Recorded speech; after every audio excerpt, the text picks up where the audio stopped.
um certo debate, uns questionamentos que nós estamos fazendo, levantando alguns dados da nossa saúde.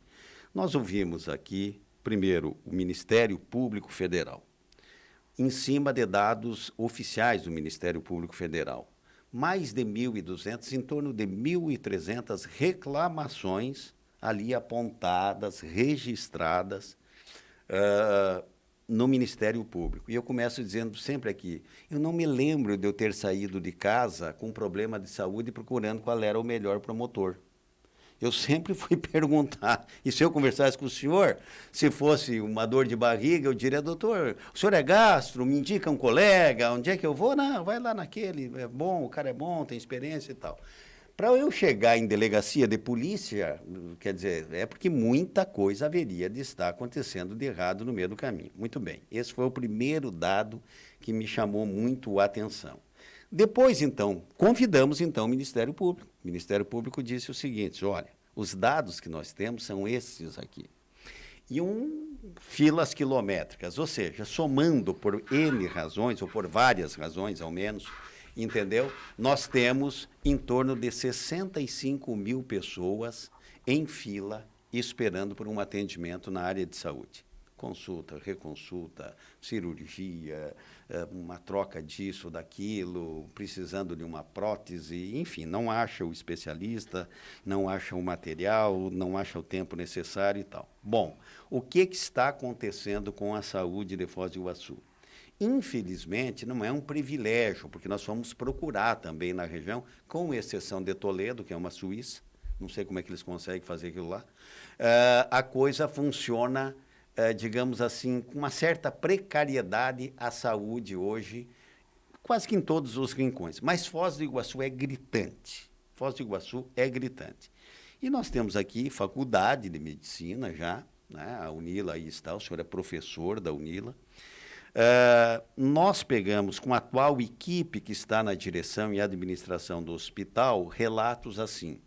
Olha, os protocolos que determinam a compra de licitações, de dispensa da licitação, etc., não eram os mais corretos. Tá? Os balanços e balancetes não eram os mais transparentes. O Ministério Público vem se debruçando em cima dessa questão. Não devemos esquecer que lá em novembro, dezembro do ano passado, foi recomendado a troca de um dos diretores do hospital pelo Ministério Público. Não, mas não é bem assim, doutor, o senhor está enganado e tal. O promotor deu mais 90 dias. Aí também nada mudou. E aí sai o diretor do hospital atirando para tudo quanto é canto e lado. Não, é que tem gente que está roubando, tem médico que está roubando, tem isso, tem aquilo. Enfim, ontem nós tivemos a equipe técnica do hospital todinha ela. A secretária de saúde, quem cuida da parte das finanças, tivemos quem controla as filas, a parte administrativa do hospital, todo mundo aqui. O prefeito da cidade. Ontem, a ex-secretária de saúde esteve aqui, tá? A Rosa, que é esposa, inclusive, do presidente, que ocupou o cargo de secretário de saúde, disse que não quer mais, o prefeito a teria convidado para voltar ao cargo de secretário de saúde, ela disse que ela não quer mais, porque é muito desgaste. E ela entende que tudo isso que é ruim, não é ruim, que tem muitos problemas na saúde, porém que também tem muita conversa atravessada, com interesse político, etc. e tal, o que não é uma novidade. E o ex-diretor que saiu atirando, como eu disse, que contratações foram mal feitas, etc. O senhor foi secretário, doutor Zarpellon, secretário de saúde.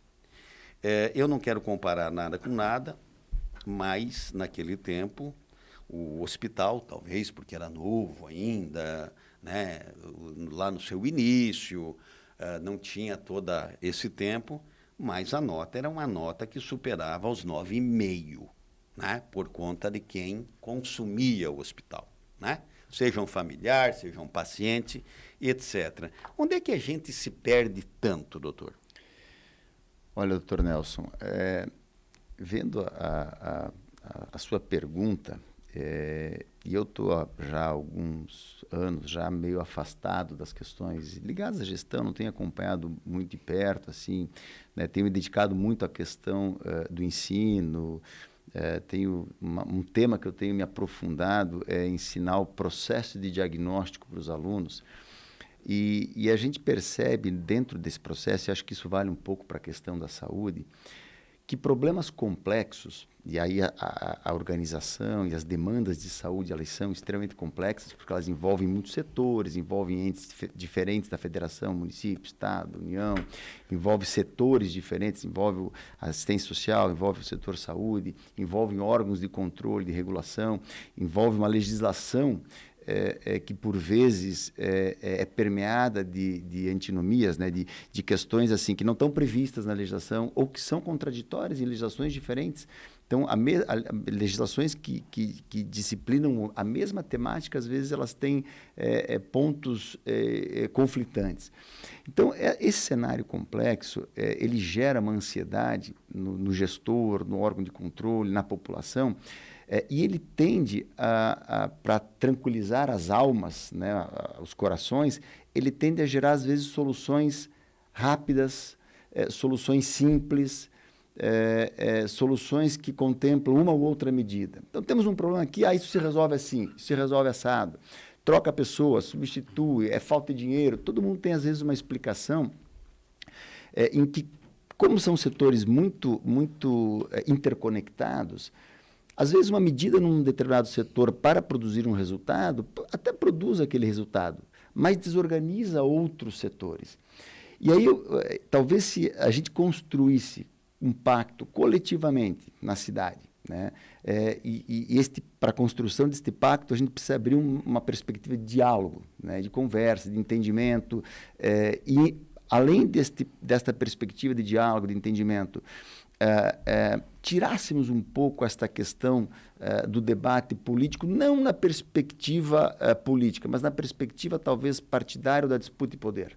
Né? A saúde é uma política pública, ela deve ser debatida, deve ser levada ao debate com a sociedade, com os seus órgãos de participação da sociedade civil, com as instituições que de alguma forma estão direto ou indiretamente ligadas a isso. Então, eu digo, seja a CIF, seja as escolas formadoras do nível técnico, do nível superior de profissionais, quer dizer, seja aos órgãos que tem, por exemplo, como o Comus, a própria Câmara de Vereadores, para os seus papéis fiscalizatórios. Então, ela é um processo político.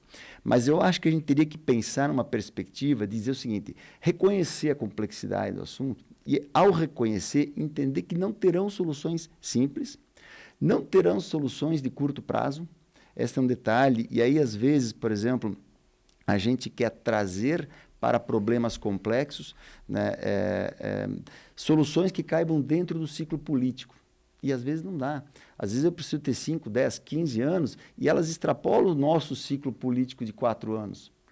Envolve a disputa, a eleição, a reeleição, a oposição, a situação.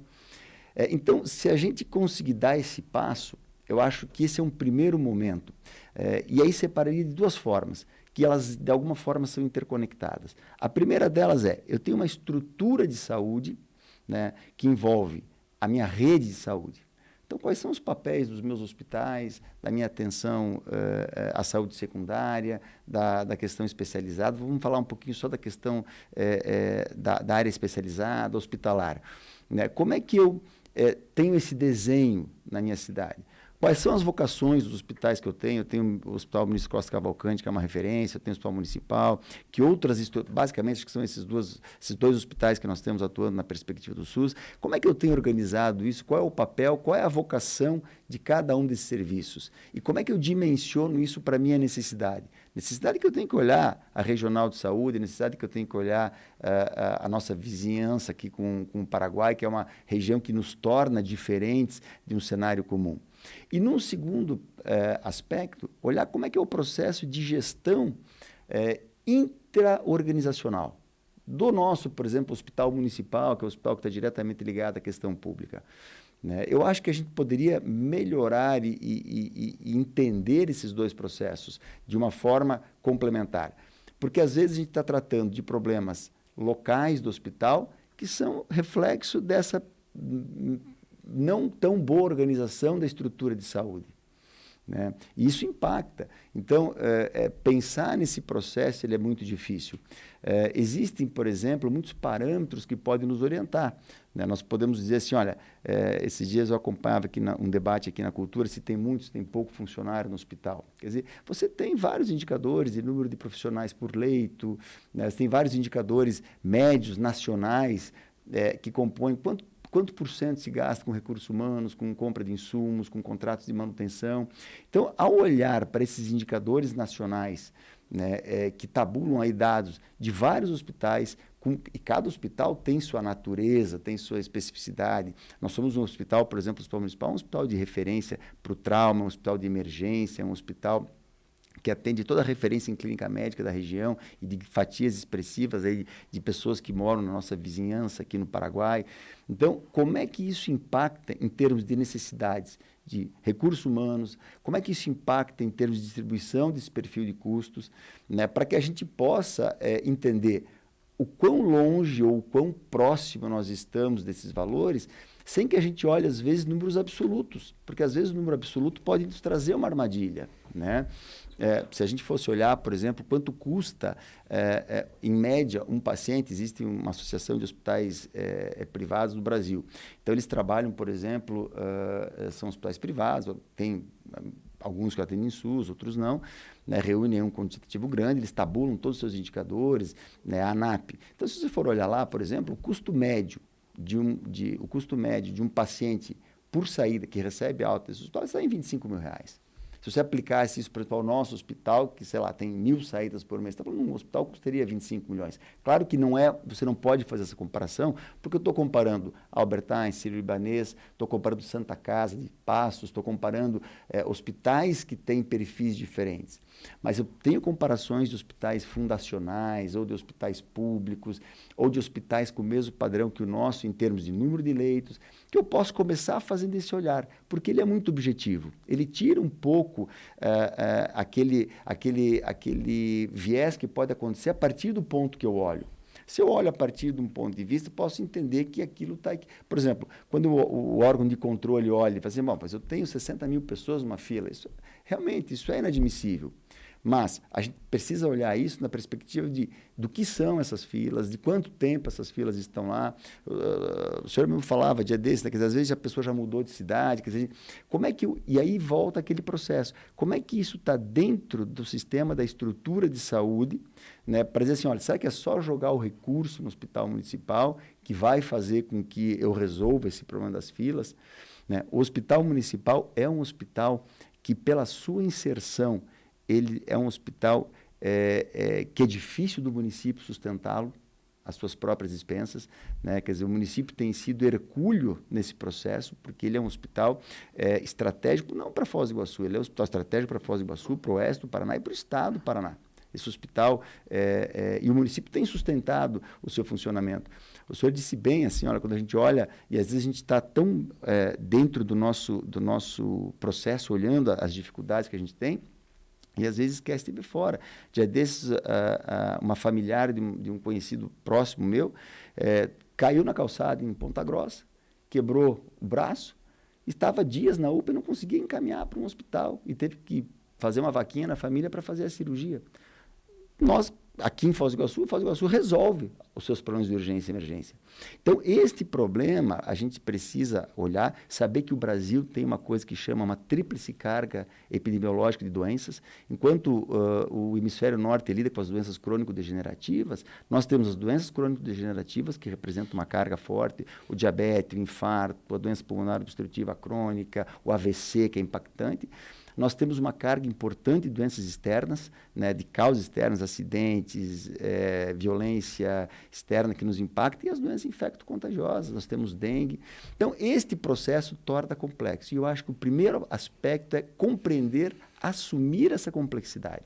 Eu tenho que fazer intervalo comercial, doutor Luiz, e eu convido o senhor para ficar conosco, mas eu quero antes registrar que aqui